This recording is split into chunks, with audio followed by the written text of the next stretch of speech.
അനാദിയായ ഗുരു പരമ്പരയ്ക്ക് പ്രണാമം.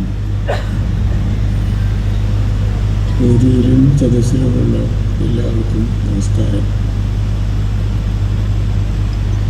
പ്രിയപ്പെട്ട വൈശാഖൻ ചേട്ടൻ ഉൾപ്പെടെയുള്ളവരുടെ സാന്നിധ്യം കൊണ്ട് അനുഗ്രഹീതമാണ് ഈ സദസ്സ് എന്നെനിക്കറിയാം.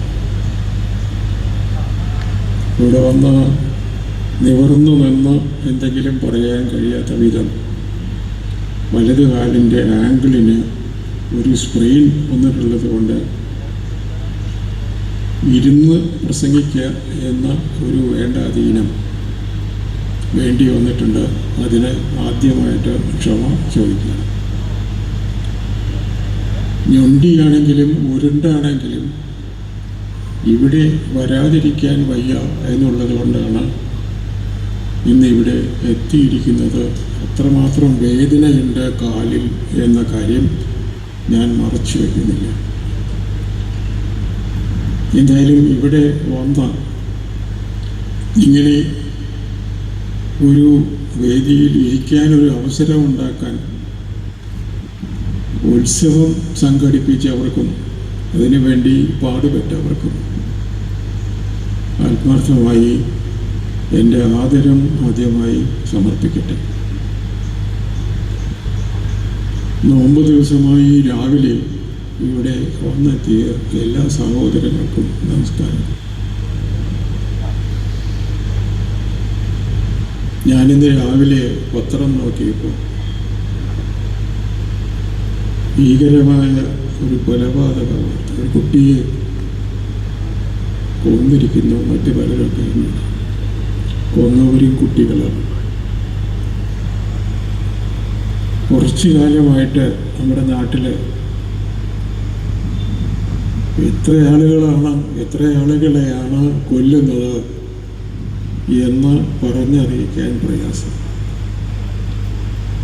എത്ര അരുതായ്മകളാണ് റിപ്പോർട്ട് ചെയ്യപ്പെടുന്നത് എന്ന് ഓർമ്മ വയ്ക്കാൻ പുറപ്പെട്ടാൽ പിന്നെ മറ്റൊന്നും ഓർമ്മയിൽ വയ്ക്കാൻ നേരം ഉണ്ടാവില്ല എന്നുള്ളത് ഒരു സത്യം.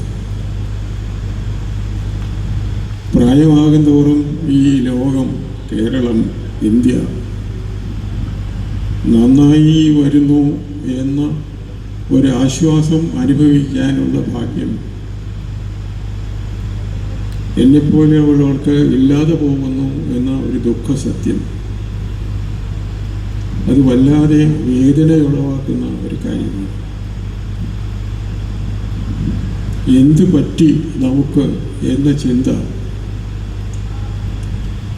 എൻ്റെ മനസ്സിലേക്ക് ആദ്യമായി കൊണ്ടുവരുന്ന ഉത്തരം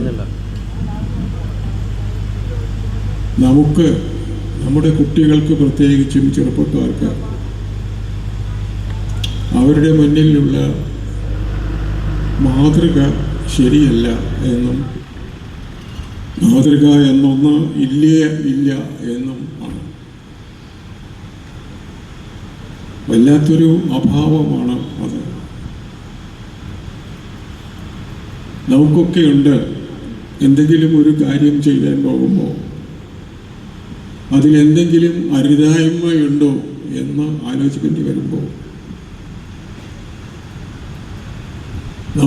നമ്മുടെ മനസ്സിൽ ചില ആളുകൾ വരും. അവർ നമ്മുടെ മാതൃകകൾ ആണ്. നമ്മൾ രണ്ട് കാര്യം ചിന്തിക്കും.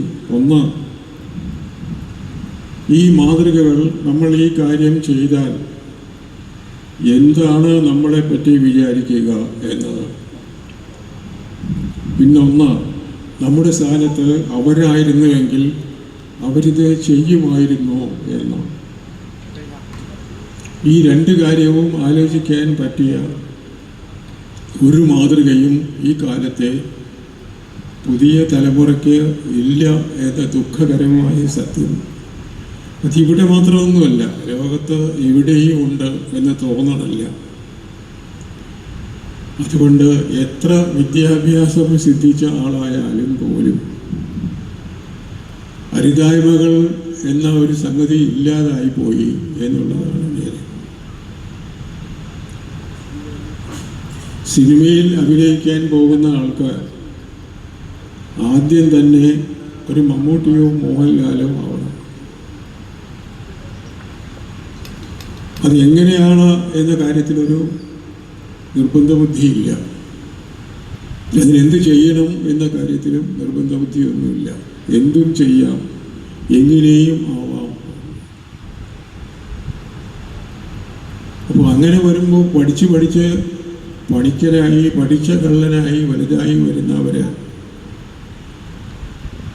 നമ്മുടെ പ്രധാന അധികാര സ്ഥാനങ്ങളിലൊക്കെ പലയിടത്തും വന്നു ചേരുമ്പോൾ നമുക്കുണ്ടാകാവുന്ന ദുരന്തം കൂടി ഈ കണക്കിൽപ്പെടുത്തേണ്ട കാര്യമാണ്.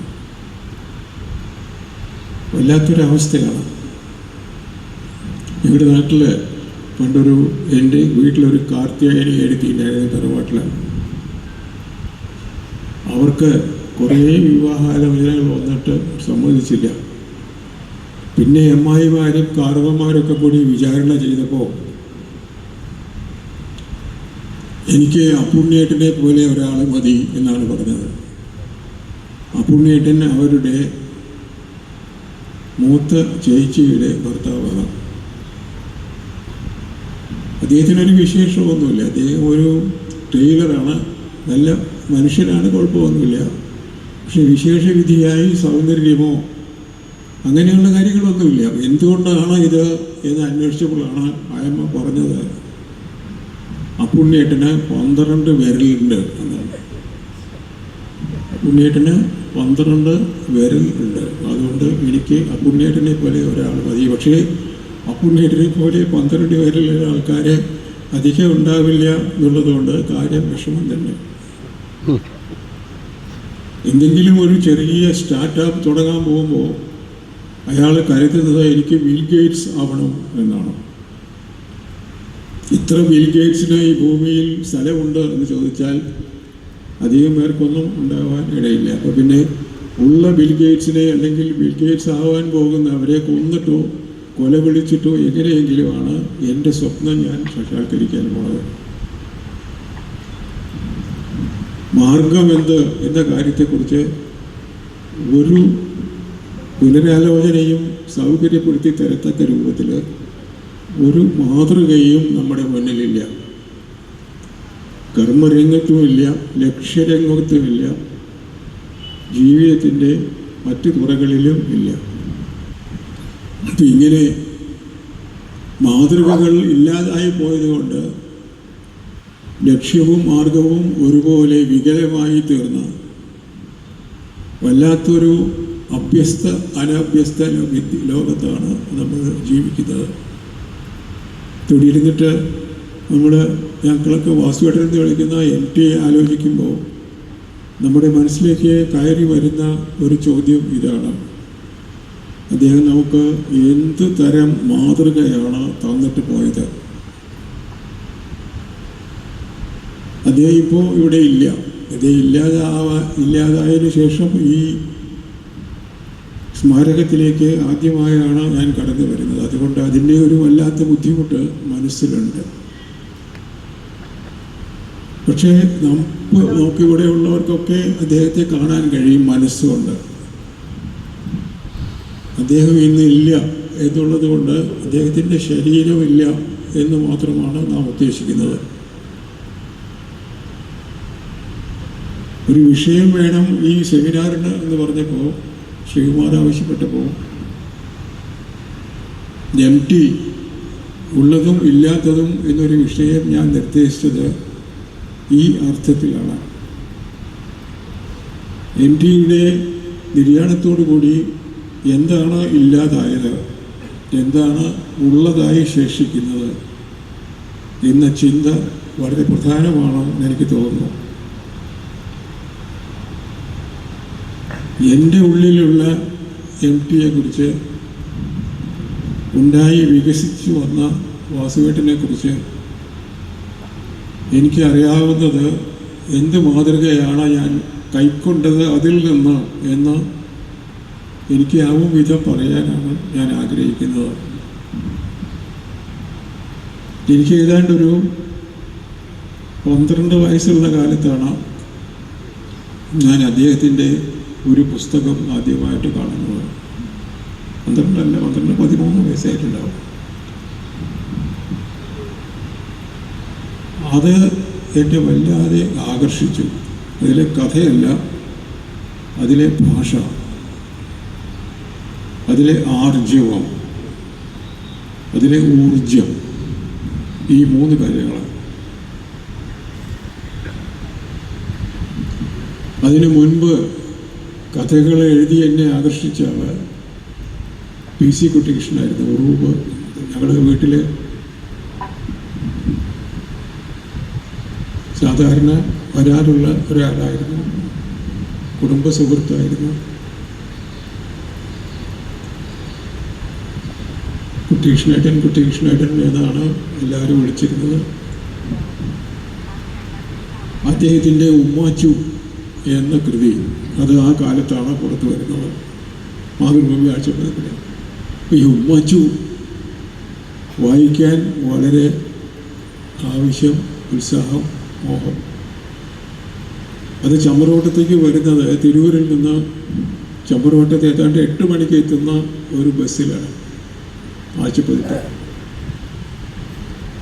അത് ചമ്രവട്ടം കടവത്ത് നിന്ന് ഇറക്കി ഇത് അഴിച്ച് ഏജൻ്റ് ഒരാളുണ്ട്, അയാൾ വീട്ടിലേക്കുള്ള കോപ്പി എനിക്ക് തരും. അത് അവിടെ നിന്നിട്ട് ഉമ്മാച്ചു വായിച്ചിട്ടാണ് സ്കൂളിലേക്ക് പോവുക. ബുധനാഴ്ചയാണത്. അപ്പോൾ ബുധനാഴ്ച രാവിലെ സ്കൂളിലെത്താൻ വൈകി തുടങ്ങി. ആദ്യത്തെ പീരീഡ് ഏതാണ്ട് കഴിയാറാവും. ആദ്യത്തെ പീരീഡ് ക്ലാസ് മാസ്റ്റർ കൂടിയായ മലയാള അധ്യാപകൻ്റെ പീരീഡാണ്. അദ്ദേഹം സാമാന്യം ഭംഗിയെ ശിക്ഷിക്കുന്ന ഒരാളാണ്. എൻ്റെ ജീവിതത്തിൽ വളരെയേറെ ഈ പറഞ്ഞ പോലെ ഒരു മാതൃകാ സ്ഥാനത്തിരിക്കുന്ന അധ്യാപകനാണ്. എന്നെ ഒരുപാട് തല്ലിയത് കൊണ്ടല്ല, തല്ലാത്തത് കൊണ്ട് എന്ന് വേണമെങ്കിൽ പറയാം. ആദ്യത്തെ ബുധനാഴ്ച ഞാൻ വൈകി ചെന്നപ്പോൾ എന്നെ ഒന്ന് ഊന്നി നോക്കിയതല്ലാതെ ഒന്നും പറഞ്ഞില്ല. അടുത്ത ബുധനാഴ്ച എന്നോട് ചോദിച്ചു, ഞാൻ പറഞ്ഞു അതങ്ങനെ കഴിഞ്ഞു. 3-ാമത്തെ ബുധനാഴ്ച അദ്ദേഹം നേരെ എന്നെ ക്ലാസ്സിനുള്ളിലേക്ക് കയറ്റിയിട്ട് കൈ നീട്ടാൻ പറഞ്ഞു. 2 അടിയാണ്, ഉഗ്രമായ അടി ചൂരിൽ. എന്നിട്ട് പുറത്തു നിൽക്കാൻ പറഞ്ഞു. വൈകി ചെന്നതിനാണെന്ന് എനിക്കറിയാം. കുറച്ച് കഴിഞ്ഞപ്പോൾ എന്നെ അകത്തേക്ക് വിളിച്ചിട്ട് ചോദിച്ചു, നീ എന്താ വൈകിയത് വരാൻ? അപ്പോൾ ഈ കാരണം ചോദിക്കുന്നുള്ളൂ. അപ്പം ഞാൻ പറഞ്ഞു, ഉമ്മാച്ചു.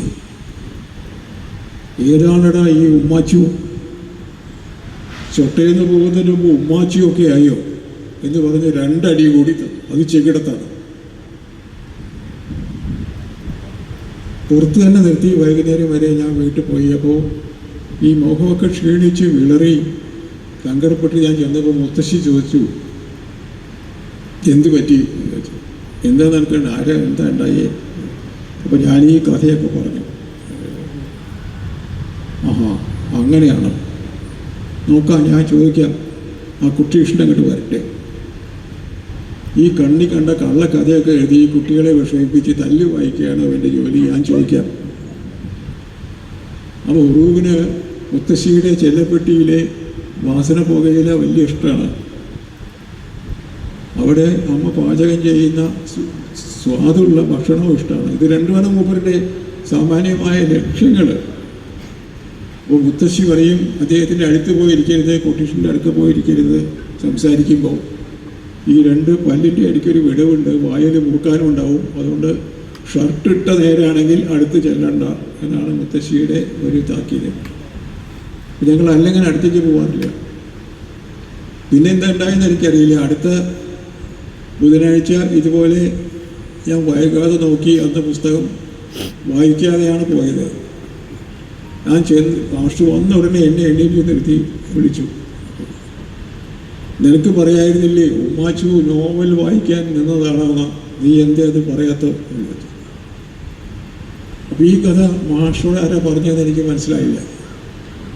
പിന്നെയാണ് മനസ്സിലാവുന്നത്, അന്ന് തലേന്നാൾ ഇവിടെ വന്നപ്പോൾ PC മാമനോട് മുത്തശ്ശി ഈ കഥയൊക്കെ പറഞ്ഞിട്ട് ചോദിച്ചു, ഈ നേരത്തെ ചോദിച്ച ചോദ്യം, എടോ കള്ളക്കുട്ടി കൃഷ്ണ, താൻ ഈ വേണ്ടാത്ത കഥകളൊക്കെ എഴുതി മക്കളെ കൊണ്ട് വായിപ്പിച്ച് സ്കൂളിൽ ചെന്ന് നേരം വൈകിച്ച് തല്ലു വായിക്കുന്ന പരിപാടി ഉണ്ടോ തനിക്ക് എന്ന് പറഞ്ഞിട്ട് എനിക്ക് കിട്ടിയ അടിയുടെ കണക്കൊക്കെ പറഞ്ഞു കൊടുത്തു. മാഷും ഇദ്ദേഹത്തിന് മാഷെ അറിയാവുന്നതുകൊണ്ട് പൊന്നാനി പോയപ്പോൾ അവിടെ പോയി മാഷെ കണ്ടപ്പോൾ ഈ കഥയൊക്കെ മാഷക്ക് പറഞ്ഞു കൊടുത്തു. അപ്പോൾ മാഷ് അങ്ങനെയാണ് അത് മനസ്സിലാക്കിയത് എന്നർത്ഥം. അപ്പം അങ്ങനെ ഒരു മാതൃകയായിട്ട് ഈ നർമ്മം എന്നത്, പ്രസന്നത എന്നതും പ്രസാദാത്മകത എന്നതും എങ്ങനെയാണ് എത്രത്തോളമാണോ എന്ന എഴുത്തിൽ എനിക്ക് കാണിച്ചു തന്ന ഒരാളാണ് PC കുട്ടികൃഷ്ണൻ. അപ്പോൾ അതൊരു മാതൃക എഴുത്തിൻ്റെ കാര്യത്തിൽ.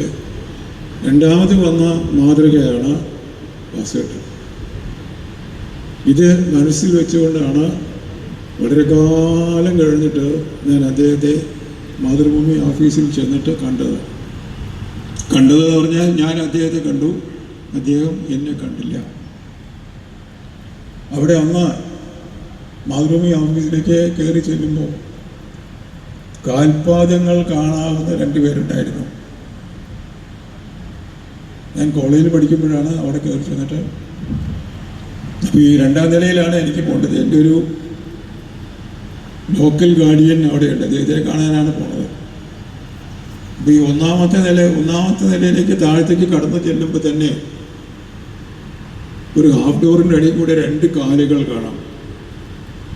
ആളെ കാണില്ല. ആ 2 കാലുകൾ കുട്ടികൃഷ്ണന്മാരാരുടെയാണ്. അദ്ദേഹത്തിൻ്റെ മുറി അവിടെയാണ്, റൂഫ് റീഡറാണ്. അടുത്ത 1ാം നിലയിൽ ചെല്ലുമ്പോൾ നേരെ മുമ്പിൽ ഒരു ഹാഫ് ഡോർ കാണാം ഇതുപോലെ. അതിൻ്റെ അടിയിൽ, ഈ മേശയുടെ അടിയിലുള്ള ചാരിൽ കയറ്റി വെച്ച 2 കാലും ഒരു 2ാം മണ്ടിൻ്റെ അറ്റവും കാണാം. അത് എംപ്റ്റിയാണ്.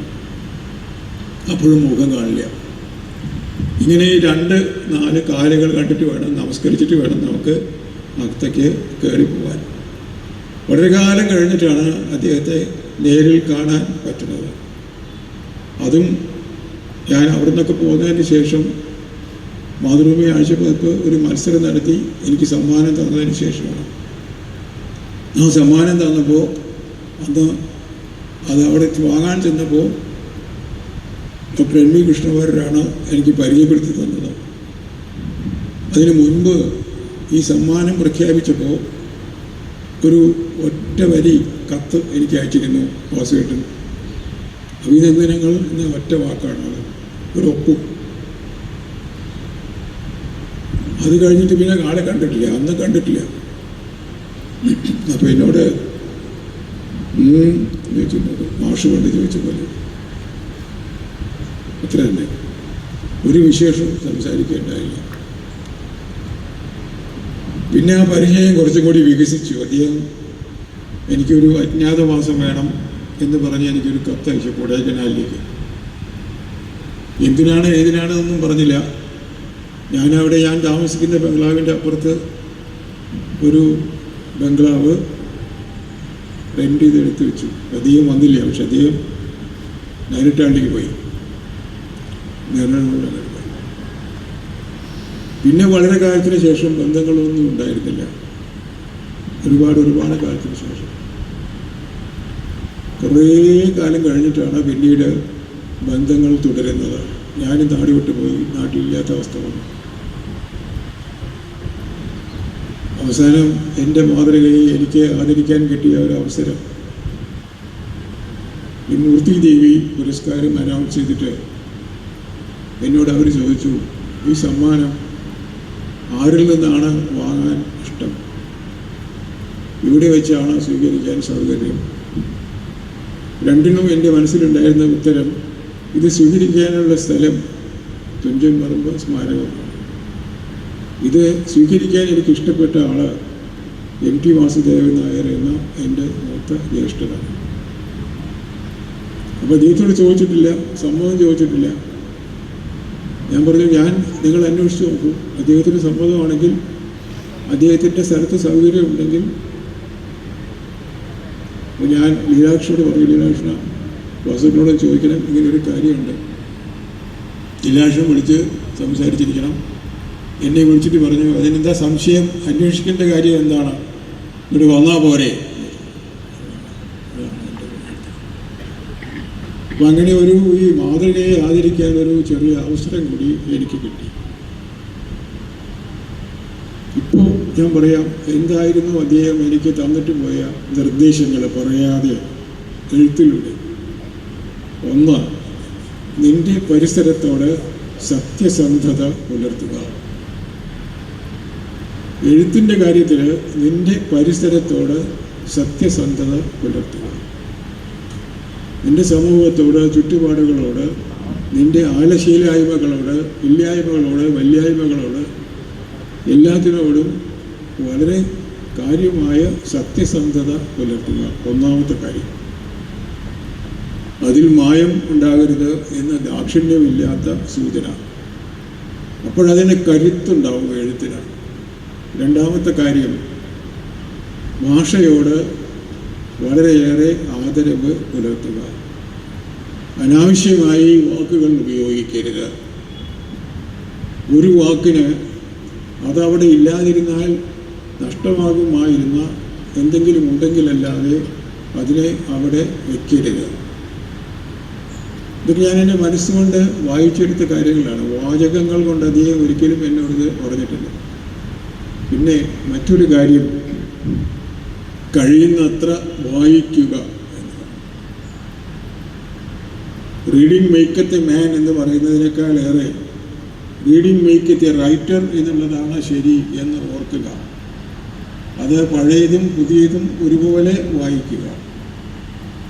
ഇത് വാച്യമായി തന്നെ എന്നോട് പറഞ്ഞ മറ്റൊരു മാതൃകയാണ് ഈ പറഞ്ഞതുപോലെ PC കുട്ടികൃഷ്ണൻ എന്ന് പറയുന്ന ഗുരു. ഞാനിങ്ങനെ ആദ്യം ഒരു നോവൽ എഴുതി, അതിനൊരു സമ്മാനം കിട്ടി. അത് ആ ആണ്ടിൽ തന്നെ പ്രസിദ്ധീകരിച്ചു. ആ ആണ്ടിലെ അക്കാഡമി അവാർഡ് തന്നെ അതിന് കിട്ടി. അങ്ങനെ ഞാനൊരു ചക്ക വീണപ്പോൾ മൊയിലിനെ കിട്ടിയ പോലെ ഒരു വലിയ ആളായി. ഞാനൊരു മഹാനാണെന്ന് വിചാരിച്ച് നടക്കുന്ന ഒരു കാലത്താണ് ഒരു ദിവസം ഇതുപോലെ PC മാമ വീട്ടിൽ വന്നപ്പോൾ എന്നോട് പറഞ്ഞു, നീ ഒന്ന് കോഴിക്കോട്ടേക്ക് വാ, നിനക്ക് ഞാനൊരു ലേഖനം എഴുതി വായിക്കാനുള്ള അവസരം ഉണ്ടാക്കി വെച്ചിട്ടുണ്ട്. അദ്ദേഹം റിട്ടേൺ വേർഡ് എന്ന് പറയുന്ന ആകാശവാണിയുടെ ചുമതലക്കാരനാണ്. അപ്പോൾ അവിടെ ചെന്നപ്പോൾ റിട്ടേൺ വേർഡൊക്കെ കഴിഞ്ഞു, അത് റെക്കോർഡ് ചെയ്തു. അതൊക്കെ കഴിഞ്ഞിട്ട് അദ്ദേഹം എന്നെ മുറി കൊണ്ടിരുത്തി. എന്നിട്ടൊരു ചായയൊക്കെ തന്നിട്ട് വാതിലടച്ചിട്ട് എന്നോട് പറഞ്ഞു, എനിക്ക് എന്നോട് 2 കാര്യങ്ങൾ പറയാനുണ്ട്. ഒന്ന്, എന്നെപ്പോലെ എഴുതാൻ നീ വേണ്ട, എന്നെപ്പോലെ എഴുതാൻ ഞാൻ മതി. നിനക്ക് ഏതാണ്ടൊക്കെ സയൻസോ എന്തൊക്കെയോ കയ്യിലില്ലേ, അതൊക്കെ ഉപയോഗിക്കാൻ പാടില്ലേ, എന്തിനാ ഞങ്ങളൊക്കെ പോകുന്ന വഴിക്ക് വരുന്നത്? ഈ ആലോചിച്ച് നോക്കുമ്പോൾ ശരിയാണ്. ഞാൻ ഇദ്ദേഹത്തിൻ്റെ ഈ പ്രസാദാത്മകത കഴിയുന്നത്ര അനുകരിക്കാൻ ശ്രമിച്ചിട്ടാണ് ആദ്യത്തെ 2 പുസ്തകങ്ങൾ എഴുതിയിട്ടുള്ളതെന്നുള്ള കാര്യം എനിക്കറിയാം, അദ്ദേഹത്തിനും അറിയാം. ലോകത്തിനറിയുമെന്ന് എനിക്കറിയില്ല. ഏതായാലും അതാണ് ശരി. രണ്ടാമത്തെ കാര്യം, നീ മഹാഭാരതം വായിച്ചിട്ടുണ്ടോ? എഴുത്തച്ഛൻ്റെ ഭാരതം. എടോ, അതല്ല, വ്യാസൻ്റെ ഭാരതം വായിച്ചിട്ടുണ്ടോ എന്നാണ് ചോദിച്ചത്. ഇല്ല. എന്നാൽ ഇനി അത് ഒരാവർത്തിയെങ്കിലും വായിക്കാതെ ഒരു അക്ഷരവും എഴുതാൻ പാടില്ല. മനസ്സിലായോ? നല്ല കാര്യമല്ലേ? എവിടെയോ പോയി എന്തോ ജോലി ചെയ്ത് ജീവിക്കുന്ന ഞാൻ ടൈംസ് ഓഫ് ഇന്ത്യയിലെ ഓഫീസിൽ എടുത്തിട്ട് എങ്ങനെയാണ് ഈ മഹാഭാരതം വായിക്കുക ആലോചിച്ചാൽ അവിടെ ഒരു ദിവസത്തിൽ 24 മണിക്കൂറുള്ളത് 18 മണിക്കൂറും ജോലി ചെയ്തിട്ട് പണി തീരുന്നില്ല. ഞാൻ പറഞ്ഞു, ഇത്തിരി പ്രയാസമായാലും വേണ്ടില്ല, ആരെങ്കിലും വേണ്ടില്ല, എഴുതേണ്ട അത്രയല്ലേ ഉള്ളൂ. എനിക്കെന്താ വേറെ ബുദ്ധിമുട്ട് എഴുതാണ്ടിരുന്നാൽ പോരെ. ഇത് വായിക്കില്ല, എഴുതും വേണമെന്ന് പറഞ്ഞാൽ നടക്കില്ല എന്നാണ് ഞാൻ പറയുന്നത്. പറഞ്ഞത് മഹാഭാരതം ഗദ്യഭാരതം എന്ന വിദ്വാൻ പ്രകാശത്തിൻ്റെ ഒരു പരിഭാഷയുണ്ട്. ചെറിയ ചെറിയ പുസ്തകങ്ങളായിട്ടാണ് അച്ചടിച്ചിട്ടുള്ളത്, എങ്കിലും കിട്ടാനുണ്ട് വേണമെങ്കിൽ. ഇനി അതല്ലെങ്കിൽ തനിക്ക് എന്താ ഈ വ്യാസഭാരതം വായിച്ചാൽ അത്ര കുഴപ്പം? എനിക്ക് അത്യാവശ്യം സംസ്കൃത അക്ഷരക്കാരെ കൊണ്ട് പഠിപ്പിച്ചു തന്നിട്ടുണ്ടല്ലോ. 2 കാര്യം നടക്കും, സംസ്കൃതവും പഠിയും ഭാരതവും പഠിക്കും. ഈ 2 കാര്യങ്ങൾ പറഞ്ഞതാണ് അദ്ദേഹമാണ് വായനയുടെ കാര്യത്തിൽ മറ്റൊരു ഡയമെൻഷൻ എൻ്റെ മനസ്സിലേക്ക് കൊണ്ടുവന്നത്. വാസുദേവൻ പറഞ്ഞത് ലോക സാഹിത്യത്തിലെ കൃതികളാണ്, പ്രത്യേകിച്ചും ആധുനിക കാലത്തെ കൃതികൾ. ഇങ്ങനെയാണ് പുതിയ തലമുറയിലെ എഴുത്തുകാർ കവിത എഴുതുന്നത്, നോവൽ എഴുതുന്നത്, നാടകം എഴുതുന്നത് എന്നതൊക്കെ സൂക്ഷിച്ച് നിരീക്ഷിക്കണം, വായിക്കണം എന്ന് നിർബന്ധമായി പറഞ്ഞു തന്നതാണ് വാസുകേട്ടൻ. അപ്പോൾ എത്ര ആൾക്ക് അങ്ങനെ പറഞ്ഞു കൊടുത്തിട്ടുണ്ടെന്ന് എനിക്കറിയില്ല, എനിക്ക് പറഞ്ഞു തന്നിട്ടുണ്ട്. എന്തായാലും അത് ഈ ജീവിതത്തിലിടയ്ക്ക് എത്രയാണ് ഉപകാരപ്പെട്ടതെന്ന് പറയാൻ ഒരു നിവൃത്തിയില്ല, അത്ര അളവറ്റതാണ് എന്നർത്ഥം. അതുകൊണ്ട് എന്തായിട്ടാണ് ഇപ്പോൾ ഉള്ളത് MT വാസുദേവൻ നായർ എന്ന എൻ്റെ മൂത്ത ജ്യേഷ്ഠൻ എന്ന് ചോദിച്ചാൽ ഈ പറയുന്ന ജീവിത മാതൃക ആയിട്ടാണ്. ഒരു പുസ്തകം ഞാൻ എഴുതിയത് ഞാൻ തന്നെ എഡിറ്റ് ചെയ്യാനിരിക്കുമ്പോൾ എൻ്റെ അകത്ത് ഞാൻ കയറ്റിയിരുത്തുന്ന ആളാണ് അദ്ദേഹം. മനസ്സിലായില്ലേ? ചുരുക്കത്തിൽ അത്രയേ ഉള്ളൂ കാര്യം. ഞാൻ എഴുതിയത് ഞാൻ എഡിറ്റ് ചെയ്യാനിരിക്കുമ്പോൾ എൻ്റെ മനസ്സിനകത്ത് ഞാൻ കയറ്റിയിരുത്തുന്ന എഡിറ്ററാണ് അദ്ദേഹം. ആ എഡിറ്റിംഗ് കഴിഞ്ഞാൽ പിന്നെ അതിനകത്തുനിന്ന് ഒരക്ഷരവും എടുത്തു മാറ്റാൻ കഴിയാത്ത അവസ്ഥയിലെത്തും അത് എന്ന് അദ്ദേഹത്തിന് നല്ല ബോധ്യമുണ്ടായിരുന്നു. അതിൽ എനിക്കും വിശ്വാസമുണ്ടായിരുന്നു. എഴുതുമ്പോൾ തന്നെ നമ്മൾ ആലോചിക്കും, ഈ വാക്ക് ഇവിടെ എഴുതാവുന്നതാണോ, അത് എഴുതാവുന്നതാണോ എന്ന തീരുമാനത്തിൻ്റെ പുറകിൽ വരുന്ന പ്രാബല്യം ഈ പറയുന്ന മറ്റേ എഴുത്തിൻ്റെ പ്രാബല്യമാണ് എന്നർത്ഥം. അങ്ങനെ എഴുതാൻ ആഗ്രഹിക്കുന്നവർക്ക്, പുതുതലമുറക്കാർക്ക് വായിച്ച് അടിയുറച്ച് നിന്ന് കുറുക്കാൻ പഠിക്കാവുന്ന ഭാഷയും രചനയുമാണ് അദ്ദേഹത്തിൻ്റേത് എന്നുള്ളതാണ് ഇപ്പോൾ ഉള്ള MTയുടെ ഏറ്റവും വലിയ പ്രസക്തി എന്ന് എനിക്ക് തോന്നുന്നു. അതുകൊണ്ട് MTയെക്കുറിച്ച് പറയുന്നതിന് മുമ്പ്, കേൾക്കാൻ ആഗ്രഹിക്കുന്നതിന് മുൻപ് ആദ്യം ചെയ്യേണ്ടത് അദ്ദേഹത്തിൻ്റെ രചനകൾ മുഴുവനായി വായിക്കുകയാണ് പുതിയ എഴുത്തുകാർ എന്നാണ് എനിക്ക് പറയാനുള്ളത്. കർക്കശമായ ഒരു കാര്യമാണ് അത്. രണ്ടാമത്തെ കാര്യം ജീവിത മാതൃക എന്നുള്ളതാണ്. ആരെയെങ്കിലും ഉപദ്രവിച്ചിട്ടുണ്ട് ഈ കക്ഷി എന്ന് എനിക്ക് തോന്നുന്നില്ല. മനസ്സുകൊണ്ട് കരുതി കൂട്ടി ഉപദ്രവിച്ചിട്ടുണ്ട്. അറിയാതെ ചവിട്ടി പോയിട്ടുണ്ടാവാം, ഒരുപാട് തവളയെ ചവിട്ടി കൊന്നിട്ടുണ്ടാവാം, ജീവികളെ ചവിട്ടി കൊന്നിട്ടുണ്ടാവാം, നടന്നു പോകുമ്പോൾ ചെതലിനെയും ഉറുമ്പിനെയൊക്കെ ഉപദ്രവിച്ചിട്ടുണ്ടാവും, ശരിയാണ്. പക്ഷേ തൻ്റെ മാർഗത്തിൽ തടസ്സമായി വന്നവരെ അല്ലാതെ എതിരാളി എന്ന അർത്ഥത്തിൽ കൈകാര്യം ചെയ്തിട്ടില്ല എന്നാണ് എൻ്റെ പൂർണ്ണമായ വിശ്വാസം. അത് ചെയ്യാതിരിക്കാൻ പറ്റില്ല. നമ്മൾ കടിക്കാൻ വരുന്ന പട്ടിയെ നമുക്ക് വെറുതെ വിടാൻ ഒക്കില്ല, നമ്മൾ കടിച്ചോണ്ട് പോകും. വിഷപ്പാമ്പാണ് ഉപദ്രവിക്കാൻ വരുന്നതെങ്കിൽ ഒന്നുകിൽ അതിനെ തല്ലിക്കൊല്ലണം, അല്ലെങ്കിൽ ഓടിപ്പോകണം. രണ്ടും ചെയ്യാതിരിക്കാൻ പറ്റില്ല. ഓടിപ്പോകുന്ന ഭീരുതമാണ്. അപ്പോൾ ആണത്തമുള്ളവരാണെങ്കിൽ തല്ലിക്കൊല്ലാൻ കൊടുക്കുന്നത്. ഇത് ക്രൂരതയാണ് നമുക്കൊരിക്കലും പറയാൻ പറ്റില്ല. അങ്ങനെ അല്ലാതെ തൻ്റെ എന്തെങ്കിലും സ്വകാര്യ ലാഭത്തിന് വേണ്ടി ആരെങ്കിലും ഒരാളെ ഉപദ്രവിക്കുക എന്ന ഒരു കാര്യം അദ്ദേഹത്തിൻ്റെ ജീവിതത്തിൻ്റെ ഒരു ഭാഗമല്ല എന്നത് ശ്രദ്ധേയമായ ഒരു കാര്യമാണ്. ഇത് രണ്ട്. മൂന്നാമത്തെ ഒരു കാര്യം, ആരുടെ മുമ്പിലും തല താഴ്ത്തി നിൽക്കാതിരിക്കുക എന്നുള്ളത്. ആരുടെ മുമ്പിലും, ഒരാളുടെ മുമ്പിലും, രാജാവിൻ്റെ മുമ്പിൽ, ദൈവത്തിൻ്റെ മുമ്പിലായാൽ പോലും ഞാനാണ് വാസുദേവൻ നായർ എന്ന് ഇരുത്തി നിവർന്ന് ഉച്ചരിക്കുക, വാക്കുകൾ നോക്കുക, പെരുമാറുക. അത് ആണത്തത്തിൻ്റെ ലക്ഷണമാണ് എന്ന് അദ്ദേഹമാണ് എനിക്ക് കാണിച്ചു തന്നത്, പറഞ്ഞു തന്നത്, പഠിപ്പിച്ചു തന്നത്. ഈ ഭൂമിയിൽ ജനിക്കുന്ന ആരും ആരുടെയും താഴെയല്ല,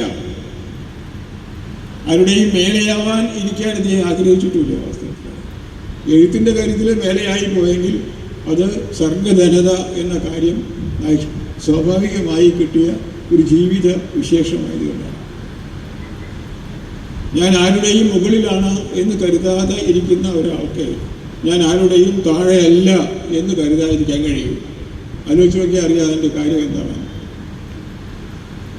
ഞാൻ ആരുടെയും മേലെയാണ്, ആരുടെയെങ്കിലും മേലെയാണ് എന്ന് കരുതാൻ എനിക്ക് കഴിഞ്ഞാൽ പലരുടെയും താഴെയും പലരും ഉണ്ടാവും എന്ന ആശയത്തോട് ഞാൻ സന്ധി ചെയ്യുകയാണ്. നേരെ മറിച്ച് ഞാൻ ആരുടെയും മേലെയല്ല എന്ന് കരുതാൻ കഴിയുമെങ്കിൽ വളരെ കൃത്യമായി ഞാൻ ആരുടെയും താഴെയല്ല എന്ന് കരുതാനും ഒരു പ്രയാസം ഉണ്ടാവില്ല.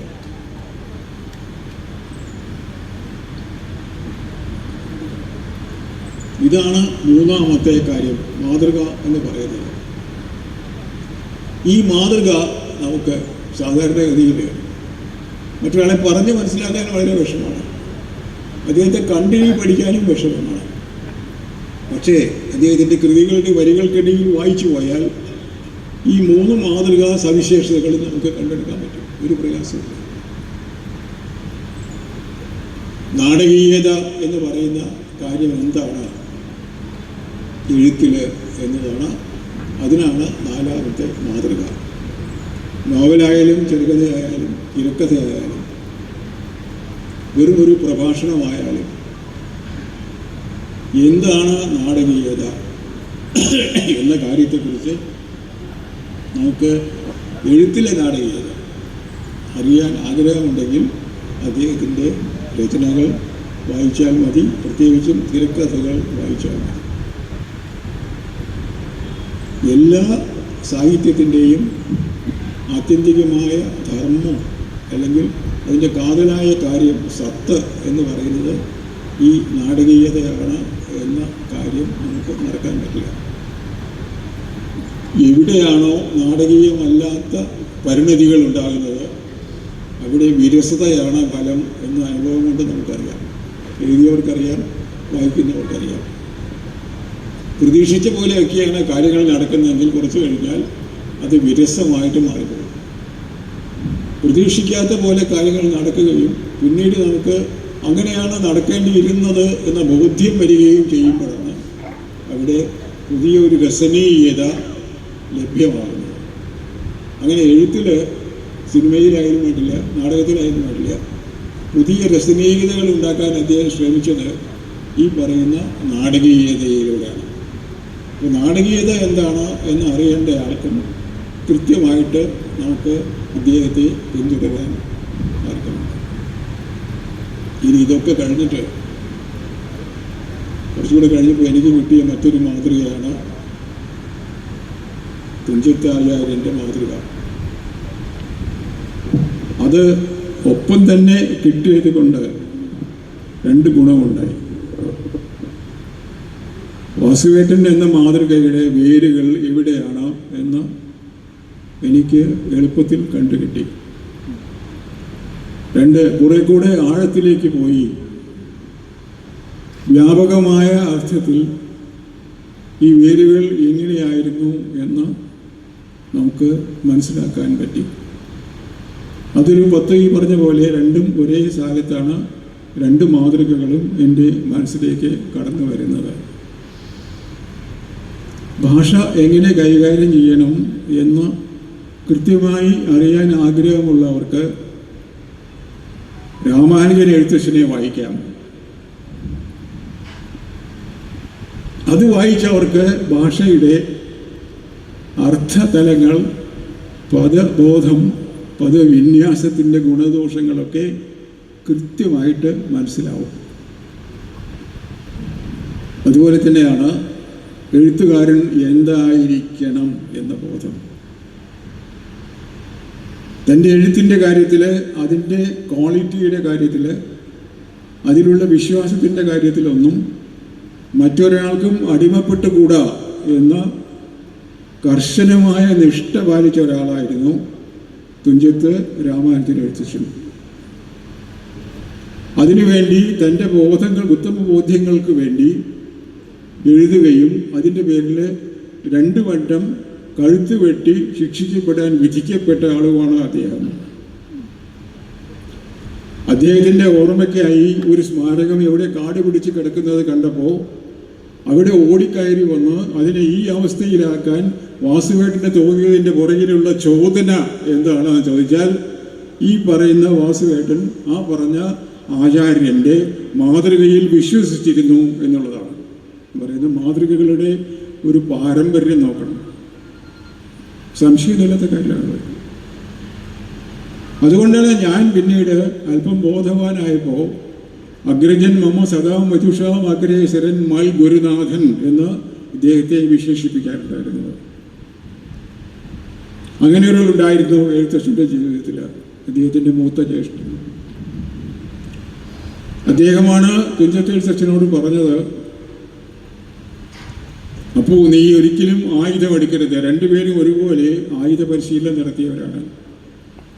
അദ്ദേഹം മൂത്ത ജ്യേഷ്ഠൻ വെട്ടത്ത് രാജാവിൻ്റെ സൈന്യത്തിൽ പങ്കുചേർന്ന് അവസാനം ചുട്ടരിക്കപ്പെട്ട സമയത്തിന് അതിന് പോകുന്ന ആ യാത്ര പോകുന്നതിന് മുൻപാണ് എഴുത്തച്ഛനെ വിളിച്ച് പറയുന്നത്, അപ്പുവിനെ വിളിച്ച് പറയുന്നത്, നീ ഒരിക്കലും ആയുധമെടുക്കരുത്, കാരണം നീ ആയുധമെടുത്താൽ ഈ വംശം ഒടിഞ്ഞു പോകുന്നുള്ളതുകൊണ്ട് ഒരിക്കലും ആയുധമെടുക്കരുത് എന്നല്ല, ഈ ഭൂമിയിൽ ആരും ആയുധം എടുക്കരുത്. ഇങ്ങനെയുള്ള പാഠങ്ങൾ നമുക്ക് പഠിപ്പിക്കാതെ പഠിപ്പിച്ചു തന്ന, പറയാതെ പറഞ്ഞു തന്ന ഒരു മഹാഗുരുനാഥൻ്റെ ഓർമ്മയ്ക്ക് മുമ്പിലാണ് ഞാനിവിടെ ഇരിക്കുന്നത്. അതും ഒരു ഗുരുത്വ മാതൃക മനസ്സിലില്ലാത്തത് കൊണ്ട് അബദ്ധത്തിലേക്ക് വഴിതെറ്റിപ്പോകുന്ന, നശിച്ചു പോകുന്ന ഒരു തലമുറയുടെ നടുക്ക് നിന്നുകൊണ്ടാണ് ഞാനിത് പറയുന്നത്. നമുക്കുള്ള മാതൃകകളെ ചൂണ്ടിക്കാണിച്ച് പൊക്കിപ്പിടിച്ച് കാണിച്ചു കൊടുക്കാൻ നമുക്ക് കഴിയണം എന്ന ഒരു മോഹം കൊണ്ട് കൂടിയാണ് ഞാനിത് പറയുന്നത്. അതിന് പറ്റിയതാണ് ഇന്നോ നാളെയോ മറ്റന്നാളോ അടുത്ത കൊല്ലമോ അടുത്ത നൂറ്റാണ്ടിലോ ഈ വേദി എന്നുള്ളത് കൊണ്ട് ഇത് ചിരഞ്ജീവിയാവണം എന്നൊരു മോഹം മനസ്സിലുള്ളത് കൊണ്ടാണ് ഞാനിത് പറയുന്നത്. ഏതായാലും ഭരിക്കുന്ന സർക്കാരും നാട്ടുകാരും കുറേയേറെ ഉത്തമ സുഹൃത്തുക്കളുമൊക്കെ കൂടി ഇങ്ങനൊരു മഹാകാര്യം സാധിപ്പിച്ച് നടത്തിക്കൊണ്ടു പോകുന്നതിൽ എനിക്കുള്ള സന്തോഷം രേഖപ്പെടുത്താൻ വേണ്ടി കൂടിയാണ് ഞാനിവിടെ ഇരിക്കുന്നത്. ഒരുപാട് സമയം ഞാൻ എടുത്തു എന്ന് തോന്നുന്നു. എൻ്റെ ഈ അധിക പ്രസംഗത്തിന് എന്നോട് നിരുപാധികം ക്ഷമിക്കണം എന്ന് വാസുവേട്ടൻ ഉൾപ്പെടെയുള്ള ഗുരുനാഥന്മാരോടും മാതൃകകളോടും എൻ്റെ മുന്നിലിരിക്കുന്ന എൻ്റെ പ്രിയപ്പെട്ടവരോടും വളരെ വളരെ വിനയത്തോടു കൂടി അപേക്ഷിക്കുന്നു. എല്ലാവർക്കും നല്ലത് വരട്ടെ. നമസ്കാരം.